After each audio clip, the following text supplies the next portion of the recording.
আপনি কি জানেন যে মানুষটা হাজারবার ব্যর্থ হয়েও আলো তৈরি করতে পেরেছিল, তিনি থেমে গেলে আজও পৃথিবী অন্ধকারে থাকতো? হ্যাঁ, এডিসন। যদি হাল ছেড়ে দিতেন তবে বৈদ্যুতিক বাল্ব হয়তো এখনো তৈরিই হতো না। তাহলে প্রশ্ন হলো, আপনি কি হাল ছেড়ে দেবেন নাকি আরও একবার চেষ্টা করবেন? আচ্ছা, ভাবুন তো, মহেন্দ্র সিং ধোনি রেল স্টেশনে টিকিট কালেক্টর ছিলেন। হাজারো বাধা ছিল, কিন্তু স্বপ্নকে ছাড়েননি। আজ তিনি কোটি মানুষের আইকন।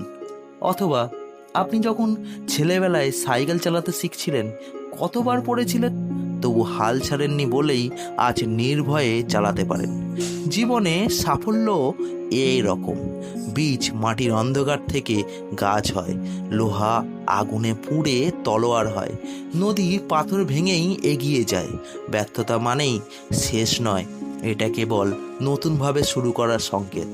আজ আপনি যে কষ্ট পাচ্ছেন, সেটাই আপনাকে শক্তিশালী করছে। মনে রাখবেন, যতবার পড়বেন ততবার উঠে দাঁড়ানোই সাফল্যের আসল চাবিকাঠি।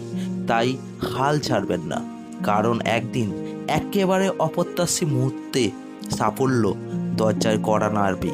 আপনার শুধু দরজা খোলার সাহস থাকতে হবে।